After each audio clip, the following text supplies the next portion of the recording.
और उनमें auto immune ovary damage हो गया, यानी कि वो बच्चा पैदा करने में अब सक्षम है ही नहीं। प्रोपेगेंडा की दुकान का नेक्स्ट प्रोपेगेंडा, एक रिसर्च आर्टिकल बता रहे और उसके बाद में वही भाषण कि ये प्रूफ है एचपीवी वैक्सीनेशन से ऑटो इम्यून ओवरी डिजीज हो जाती है, और उसके बाद में वही इससे आपकी बेटियां बांझ बन जाएगी, आपकी कभी जनरेशन आएगी भी नहीं, और इस तरीके से एक पैनिक माहौल क्रिएट कर रहे हैं। अब इस रिसर्च को देखते हैं जिसके अकॉर्डिंग बिहार से कह रहे हैं कि ये प्रूव हो गया कि एचपीवी वैक्सीनेशन से ऑटो इम्यून ओवरी डिजीज होती है। ये एक केस सीरीज रिपोर्ट है।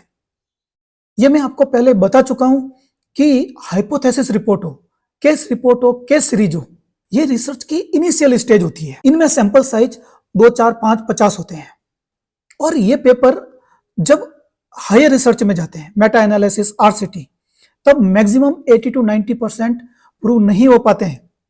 सबसे पहले इस आर्टिकल के डेटा देखो, तो ये उस आर्टिकल के डेटा है, केस सीरीज टाइप का है, 3 गर्ल्स का ऑब्जर्वेशनल डेटा है। जब आप इस रिसर्च को डिटेल से पढ़ेंगे तो इस आर्टिकल के ऑथर ने क्लियर लिखा है कि इन 3 केस में से 2 केस, इन 3 गर्ल्स में से 2 गर्ल्स को मेंस्ट्रुएशन इरेगुलरिटी की प्रॉब्लम थी, और एक गर्ल जिसको ऑटो इम्यून ओवरी डिजीज है, वो कब से है वो डिफाइन नहीं है, वो पता नहीं है।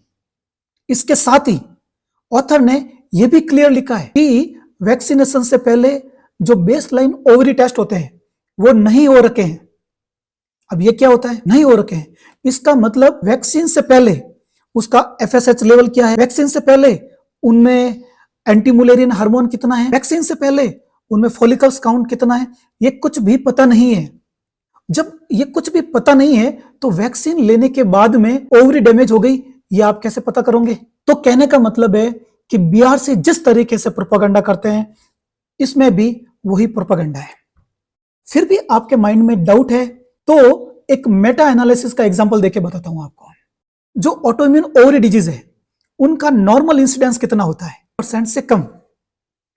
और अब आपको एक मेटा एनालिसिस का एग्जांपल देता हूं जिसका सैंपल साइज लगभग 2 लाख फीमेल्स है, 2 लाख फीमेल्स। ये देखो, ये एक एग्जांपल, ये देखो, ये एक मेटा एनालिसिस का एग्जांपल है जो यूएस में हुआ, 2018 के डेटा है।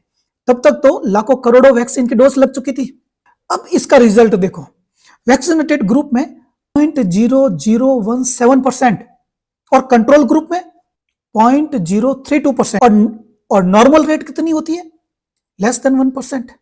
और इस तरीके से बहुत सारे और भी मेटा एनालिसिस अवेलेबल है जिसमें और लाखों फीमेल्स, जिसमें और लाखों एग्जांपल के डेटा है। तो मैं आपको फिर से कह रहा हूं, एचपीवी वैक्सीन सेफ है। बीआरसी जैसे प्रोपेगेंडा करने वाले लोगों की बातों में ना हो, इनका अपना एक एजेंडा होता है। अब वो क्या है, इस पर डिटेल से बात करेंगे आगे। तो अगले वीडियो में नेक्स्ट प्रोपेगेंडा।